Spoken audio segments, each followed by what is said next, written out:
আমি রাবেয়া সুলতানা ঢাকা থেকে বলছি। সকাল সকাল ঘুম থেকে উঠে দেখি বাজার, তো বাজারগুলো গুছিয়ে রাখতে হবে। এখানে ডাল এনেছিল, আদা রসুন আনিয়েছিলাম, পেঁয়াজ আনিয়েছিলাম। আসলে বাজারের কথা এখন আর না বললেই নয়, বাজারের সব কিছুর দাম এত বেশি, তো বাজার দাম অনুযায়ী জিনিসপত্র একটু অল্প অল্প করেই আনার চেষ্টা করছি, যখন যে পরিবেশে নিজেকে মানানো যায় কিংবা যেভাবে অ্যাডজাস্ট করা যায় সেটাই। বাজার গুছিয়ে নিয়ে ভাত রান্না করব সকাল সকালেই, কারণ নাস্তা কিন্তু মানে তৈরি করা হয়ে গিয়েছে এবং খালারা কিন্তু আমার রান্নাঘর পরিষ্কার করে দিয়ে ওনাদের কাজ শেষ করে ওনারা চলে গিয়েছে। এখন হচ্ছে আমার পর্ব, আমি রান্নাবান্না করব। তো ভাতের চাল ধুয়ে নিচ্ছি। যেটা বলছিলাম বাজারের অবস্থা, আমাদের দেশে অনেক জায়গায় কিন্তু বন্যা হচ্ছে। প্রথমে আসলো রাসেলস ভাইপার আসার পরে একটা আতঙ্ক ছিল, তারপরে চলে আসলো বন্যা পরিস্থিতি মোকাবেলা করতে না করতেই চলে আসলো কোটা আন্দোলন। তো একটার পর একটা যখন চলেই আসছে, আমাদের দেশ কিন্তু এতটা উন্নত নয় যে আমরা এত কিছু একসাথে মানে নিতে পারবো। আসলে কিন্তু আমরা রাসেলস ভাইপার থেকে খুব ভয়াবহ অবস্থায় ছিলাম, সেখান থেকে বন্যা পরিস্থিতি, বৃষ্টি সব কিছু মিলিয়ে আবার কোটা আন্দোলনে দেশে অনেক ক্ষতি হয়ে গিয়েছে। সব কিছুই মিলিয়ে কিন্তু এলোমেলো হয়ে আছি। আমরা বুঝি না সাধারণ মানুষ যে আল্লাহর তরফ থেকে কিছু না কিছু একটা হচ্ছে, সেটার ভেঙে বলার দরকার নেই। যাই হোক, এই পরিস্থিতিতে নিজেদেরকে কীভাবে মানিয়ে নিতে হবে, সঞ্চয় করতে হবে, একটু চিপিয়ে চাপিয়ে চলতে হবে, আমরা কিন্তু সেটাই চেষ্টা করছি। যেহেতু আমার পরিবারে একজনই উপার্জনক্ষম ব্যক্তি, সে হচ্ছে আমার হাজব্যান্ড, তিনি একলাই উপার্জন করেন, আর আমার বাচ্চারা তো এখনই ছোট, আর আমি তো তেমন ইনকাম করিও না। তাই একজনের উপার্জন দিয়ে সংসার যখন চালনা করতে হয় তখন অনেক কিছু নির্বাচন কিংবা চিন্তা করে কাজ করতে হয়। আমরা নারীরাই কিন্তু পারি সংসারটাকে কন্ট্রোল করতে, আমাদের হাতেই কিন্তু সমস্ত খরচ কিংবা ব্যয়ের উৎস আমাদের হাতেই কিন্তু। তো এখানে আমি রান্না করে নিচ্ছি এখন কাঁচা কলা দিয়ে ইলিশ মাছের মাথা, লেজ আর আছে ডিম।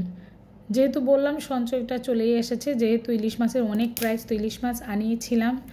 ইলিশ মাছের বাকি অংশগুলো খাওয়া হয়ে গিয়েছে, মাথা লেজটা রয়ে গিয়েছিল, সেটা আমি খেয়াল করতে পারিনি। আর ইলিশ মাছের ডিম হচ্ছে তৌফিকের জন্য রেখেছিলাম, বড় বড় দুটো, তো সেগুলো দিয়ে আজকে কাঁচা কলার তরকারি একটা রান্না করে নেব সারাদিনের জন্য। তো আমি এখানে পেঁয়াজ, কাঁচামরিচ, আদা রসুন সবগুলো উপকরণ দিয়ে ভালো মতো করে পানি দিয়ে কষিয়ে মাছ আর লেজ, মানে যেটা মাথা আর লেজ রেখেছিলাম সেই অংশটুকু দিয়ে দিয়েছি হওয়ার জন্য। একটু সেদ্ধ হয়ে আসলে পরে আমি এর মধ্যে ডিম দিয়ে নিব। মাছের ডিমটাও দিয়ে জাস্ট আমি তুলে রেখে দিব, মাছ, মাথা আর ডিম। তারপরে হচ্ছে আমি তরকারি দিয়ে দিব। কাঁচা কলার কষ ছাড়ানোর জন্য আগে থেকে একটু হলুদের গুঁড়া, মরিচের গুঁড়া, লবণ দিয়ে রেখে দিবেন, এতে কিন্তু কাঁচা কলার কষটা চলে যায় এবং দ্রুত সেদ্ধ হয়। আমার মাছের ডিমগুলো কিন্তু বেশ বড় ছিল, খেয়াল করতে পারছেন, ওই যে পাশে দেখা যাচ্ছে। একটা ডিমকে মানে অংশকে আমি 4 টুকরা 3 টুকরা করে নিয়েছি, একটু একটু করে খেয়েছি একবেলা। তো সবসময় আসলে মন খুলেও খাওয়া যায় না, আবার সবসময় একদম চিপিয়েও খাওয়া যায় না। এই বাজারে আমরা যেভাবে একটু একটু করে চিপিয়ে খেতে পারি। আর এখানে একটু আমি বাইং মাছ, কাইকা মাছের ঝোল মিলানো একটা 5 মিশালি মাছ রান্না করেছিলাম। দুপুরে খাওয়া দাওয়ার পর্ব শেষ। আজ আমি একটু কেক ট্রায়াল দিব। আমার উর্মি আপু, আসমা আপু, পিথি আপু অনেককেই দেখছি কেক বানায়, তো আমি নিজেই চলে আসছি আজকে একটা সহজভাবে কেক বানানোর জন্য, যেটা আমি বানাই, আমি এভাবে বানাই। একটা ডিম দিয়ে নিয়েছিলাম, এতে হচ্ছে চা চামচের 3 চামচ চিনি দিয়েছিলাম এবং একটু বেকিং পাউডার দিয়ে দিয়েছি। ভ্যানিলা এসেন্স অ্যাড করে নিব অল্প অল্প। তারপরে আমি দিয়ে নিব ময়দা, সেটাও হচ্ছে যে 3 চামচ যেহেতু চিনি, আমি এখানে 6 চামচ ময়দা ব্যবহার করব। এভাবে ময়দা একটু একটু করে দিয়ে দিয়ে আমি ডোটা তৈরি করছি, মানে আমার যে কেকটা তৈরি করব তার ডোটাই তৈরি করছি। অল্প অল্প করে দিচ্ছি, একটু পরপর করে দিচ্ছি। আমার সাথে আমার হেল্পিং হ্যান্ড হচ্ছে তৌফিক, সে আমাকে হেল্প করে সব কাজে, তো এখনও ব্যতিক্রম না। এখানে তেলও আমি ব্যবহার করেছিলাম 3-4 চামচ, সব 3-4 চামচ করে হবে, জাস্ট ময়দাটা একটু বেশি। এভাবেই কিন্তু একটা পারফেক্ট কেক আমি তৈরি করতে পারি আমার ওয়েতে। অন্যান্য আপুদের দেখি ওনারা খুব সুন্দর করে 2টা কিংবা 3টা ডিমের কেক তৈরি করে থাকে, কিন্তু আমি হচ্ছে আমার মতো করে নর্মাল ছটপট মানে একদম সুন্দর সহজ সরল স্টাইলে কেক তৈরি করি। আচ্ছা কে কে বলেন তো আমার সাথে এখনও আছেন? আমি কিন্তু জানি না। আমার যে সমস্ত আপু ভাইয়েরা আমার সাথে আছেন অবশ্যই ফুল ওয়াচ করবেন, একটা লাইক দিবেন, কমেন্টস করবেন। আপনাদের একটা লাইক কিন্তু আরও 10 জনের কাছে পৌঁছে যাবে, তাই একটা লাইক দিয়ে আরও 10 জনের কাছে পৌঁছে দিবেন, আমার ভিডিওটা যেন সবাই দেখতে পারে। এখানে আমি কেকের মধ্যে 3 চামচ তেল দিয়ে নিয়েছি, সয়াবিন তেল।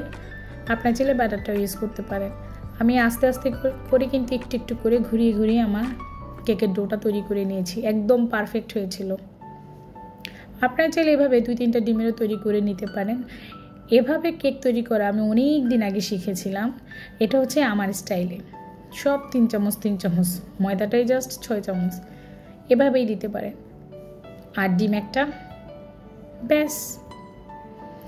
এবার কেকের যেহেতু ডো তৈরি করা হয়ে গেছে, চুলায় দেওয়ার পর্ব। আমি ওভেনেও দিব না, তো আমি কেকের জন্য আলাদা কোনো মোল্ড কিনিয়ে নিই। এগুলো হচ্ছে কাগজের, যেগুলো ওয়ান টাইম কিনতে পাওয়া যায়, সেগুলো আমি অনেক দিন আগেই ডজনখানিক কিনে নিয়ে এসেছিলাম।